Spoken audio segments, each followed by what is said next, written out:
Ma räägiks mõne sõna Google Summer of Code'i kohta. Google Summer of Code on Google'i korraldatav igasuvine üritus tudengitele ja käesoleva aasta Google Summer of Code kuulutati välja paar päeva tagasi, see oli 24. jaanuar, kui ma õigesti mäletan.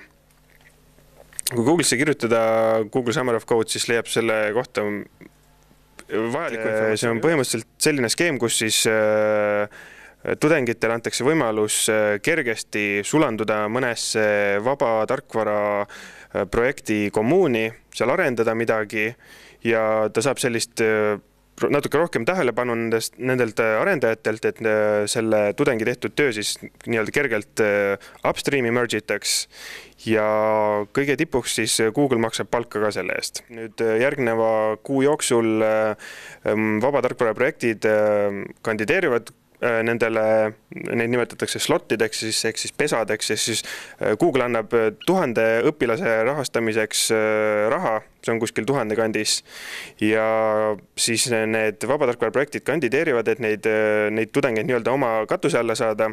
Nende vabatarkvara projektide hulka sattus siis väga mitmesuguseid projekte, muuhulgas näiteks Maemo, mis siis on selle Nokia telefonitopsüsteem, Androidid, Apache veebiserverid, KDE-d, Gentoo tarkvara projektide kohta nende nimekiri siis avaldatakse kuskil järgneva kuu jooksul. Kas siis nüüd üks vabatarkvara projekt üldse sinna 1000 hulka pääseb, see sõltub ka suuresti nagu tudengitest. Et kui need tudengid ise teevad kära seal nende vabatarkvara projektide meililistides, et vaat ma tahan osaleda Google Summer of Code'il, et ma tahan vaat sellist asja teie projektis arendada, siis on ka suurem tõenäosus, et see vabatarkvara projekt nagu kandideerib sellele kohale. Näiteks sellele Maemole anti siis eelmine aasta, kui ma õigesti mäletan, mingi 5 või oli see 10 kohta. On kindel, et siis selle projekti all nagu 10 tudengit rahastatakse. Siis sealt edasi see protseduur läheb umbes niimoodi, et tudengid pakuvad välja ideed, mida nad soovivad arendada selle vabatarkvara projekti all. Ja siis nad kirjutavad selle kohta arendusettepaneku. Vabatarkvara projekti mehed ise hindavad neid.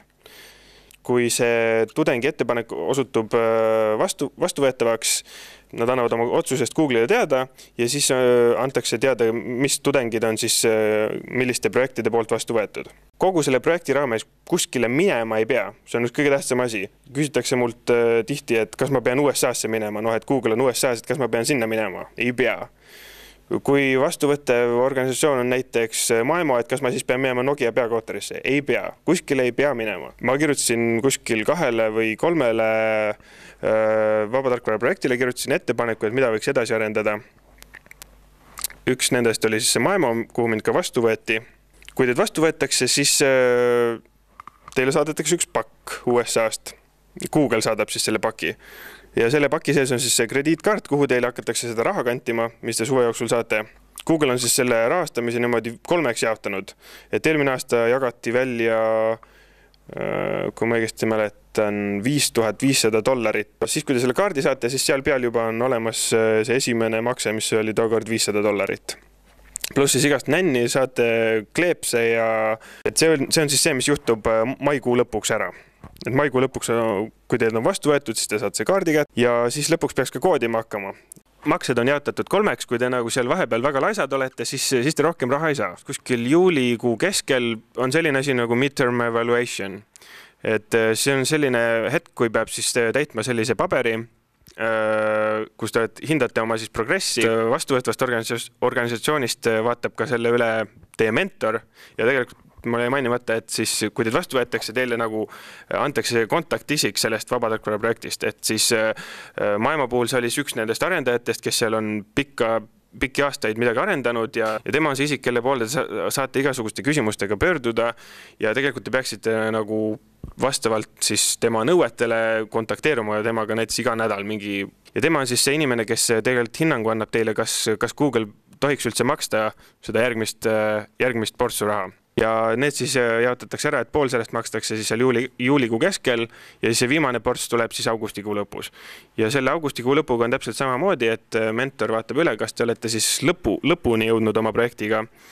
Ja kui te olete lõpuni jõudnud, siis on thumbs up ja kõik on hästi, ja kui ei ole, siis võib juhtuda, et jääte ka ilma sellest viimasest portsust. Siis, kui olete läbi saanud selle viimase etapi, olete raha ka saanud kätte, siis kuskil septembrikuu sees Google saadab teile sellise toreda sertifikaadipaberi, kus on küll see allkiri on peale prinditud, mitte reaalselt kirjutatud kellegi poolt. Ja siis saate selle omal seina peale riputada ja olla uhke, et Google maksis teile palka. Eestist jah, neid inimesi eriti palju ei ole olnud, kes on kandideerinud. Ma tean, et eelmine aasta olin mina ja keegi veel. Üle-eelmine aasta ma kandideerisin ka ja sain ka. See oli ka Maemo all.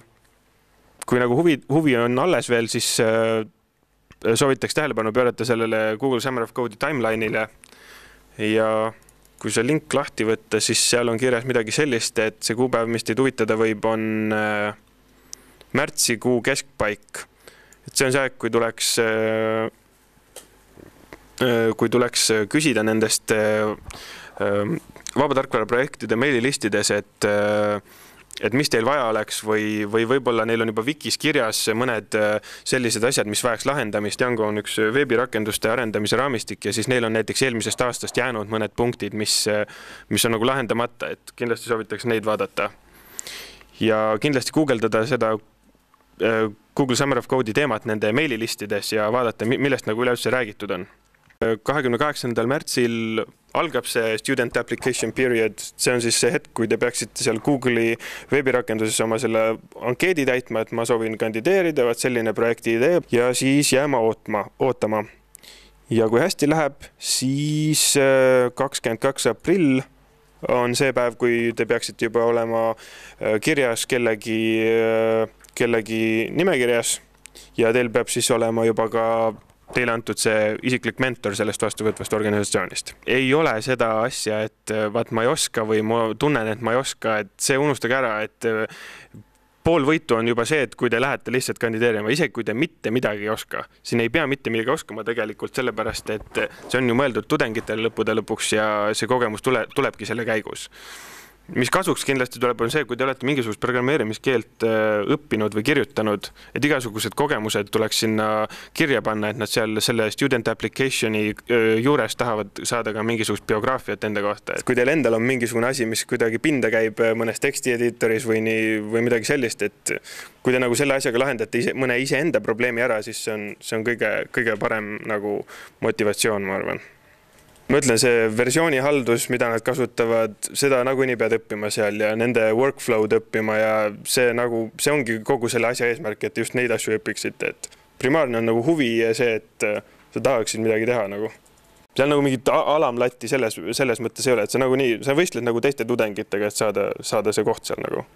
Ma ütleks, see ei ole eriti raske. Pead lihtsalt natuke punitama ja natuke ülbe olema. Need kontaktid, mis sa selle käigus saad, need on ka väga head. Kui mõni suur korporatsioon on projekti taga, näiteks tookord oli siis Maemo, aga nüüd ta nimeks on siis Migo juba ja mõned näiteks Androidile kuulutati ka mingisugused slotid välja, kui ma õigesti mäletan. Et kui sa mõne siukse alla ennast sebid, siis sa saad mingi tasuta trippe veel nagu selle Google Summer of Code'i väliselt ka. Et seal oligi nagu see, et siis sa saad reaalselt, sul on tõenäosus kohtuda mõne oma mentoriga seal, kellega sa muidu kuskil jututoas suhtled on ju, saad temaga näost näkku kohtuda ja ta aitab sind nagu, see on natuke teine efekt, eks, aga et see annab päris palju juurde. See aasta ma tahan Django all vist kandideerida, seal on mõned asjad, mis tahavad edasi arendamist saada ja millest kindlasti siis teised ka saaksid päris palju kasu.